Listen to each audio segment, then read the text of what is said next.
Hello everyone, I hope you're doing well. This is Global Government News, and today's date is June 24th, 2010. And in this video, I will be covering the Iceland volcano. Like you haven't heard enough of it, but no, it's kind of interesting stuff that I heard on listening to Alan Watts' radio show, and I thought that I would give him the credit because I didn't make the connection. Either somebody else did, or but I got it, like I said, from Cutting Through the Matrix .com and Alan Watts' radio show. So just wanted to plug him in there, and he's been under a lot of, I guess you could say, attacks or something like that lately, and they've been messing with his stuff. So if you can, just try to support him or something. So, but yeah, the volcano, the Iceland volcano of 2010. What's the what's going on over there? Because we do know some things were going on besides this big volcano, quote, spewing ash and creating havoc and chaos in the travel industry in Europe and everywhere. And you have here Reuters article: volcanic ash turns northern Europe into no-fly zone. And so I'm going to make a connection here with something else, an exercise that was going on, just a little exercise going on right around the same time that this volcano was spewing ash. There was a global exercise going on with most of the industrialized world participating in this exercise that consisted mostly of using the airspace for defense purposes, for air defense purposes, jamming radar, that good stuff like HARP and what the White Paper document, Owning the Weather by 2025, includes, which is a new battleground, which is space and the sky, and being able to jam radars, jam communications, and missiles and all that stuff, along with creating earthquakes, creating lightning, creating rain. These are all technologies that do exist, and if you don't believe me, then good for you for being skeptical.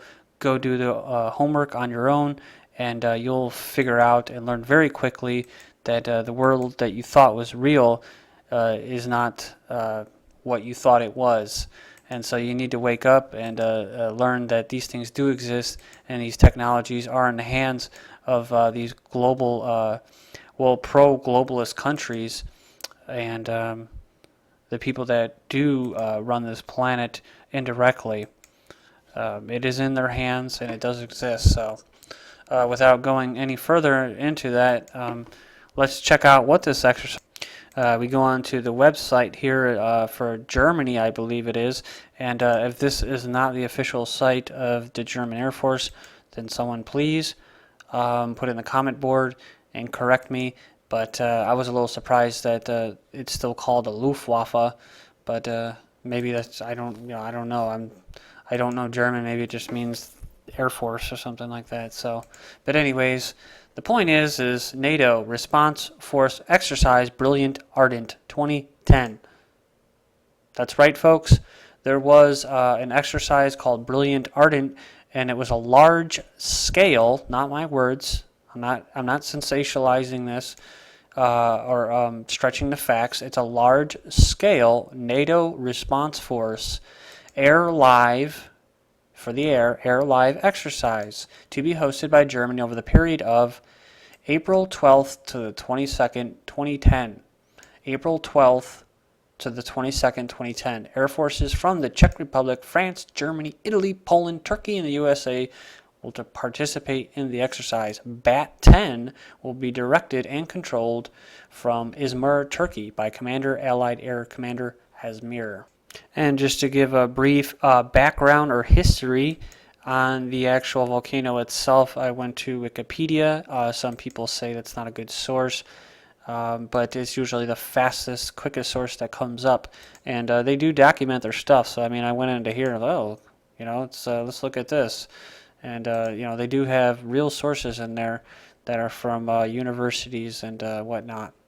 So, but the 2010 eruptions of, I'm not going to even attempt to pronounce that, Icelandic volcano are a sequence of volcanic events in Iceland, which, although relatively small for volcanic eruptions, caused enormous disruption to air travel across Western and Northern Europe over an initial period of 6 days in April 2010. Additional localized disruptions continued into May 2010. Now, I will throw this in there. It says seismic activity started at the end of 2009 and gradually increased intensity until the 20th of March 2010. And it says here, very important, beginning on April 14th, 2010, the eruption entered a second phase and began to create an ash cloud that led to the closure of most of Europeans' IFR airspace from April 15th until the 20th of April 2010. Consequently, a very high proportion of flights within to and from Europe were canceled, creating the highest level of air travel disruption since Second World War. And just to reiterate this, they said the 14th to the 20th was the main time period that the volcano was, pluming, or it was active, spitting out ash. 14th to the 20th, and you look here, and it's just 2 days 2 days prior to the volcano, they started the exercise, and then the volcano went to the 20th, which is 2 days before the exercise ended. So there was a nice 2-day cushion there on each side, and like I said, I'm just pointing out different points and making connections here. But let's look at the actual website. It's not long, but it says around 60 aircraft ranging from fighters, attack aircraft, helicopters, tanker, and airborne early warning aircraft will operate from air bases located in Germany, Czech Republic, France, Poland, and the UK, of course. And it says, in addition, tactical employment of theater missile defense and ground-based air defense assets will be extensively exercised. So you're talking about space weapons here. The aim of BAT-10 is to train, test, integrate, and validate the interoperability, readiness, and capabilities of NRF-15 nominated air forces. Blah, blah, blah, blah, blah, in a realistic scenario, right? The exercise is also open to non-NRF and NATO nations, as well as Partnership for Peace nations. And like Ellen Watt was saying in this little segment, it's always double speak. That's how they do everything. Partnership for Peace, while they're exercising and practicing how to blow people up and kill them and all that other stuff. It says it provides an outstanding training opportunity for them. And it says here the exercise scenario is based around a UN-mandated NATO-led Crisis Response Operation in a fictitious geo-political setting, a scenario specifically designed for this exercise. Let me say this again. This exercise scenario is based around a UN-mandated NATO-led Crisis Response Operation. You see, folks, that is the world government. That is the beast on its legs, operational and ready. And when the UN starts mandating NATO troops to respond to a crisis that was most likely created by the people who set up NATO, who set up the UN, who run this freaking planet, well, then we're in big trouble. And so here you go, folks. Check this out. And the point of this is to make this last connection here with the chemtrails and with the clear skies. You see, as this exercise was going on and this volcano was supposedly spitting out ash, there was clear skies, clear blue skies over Europe, mostly Western Europe, and Iceland.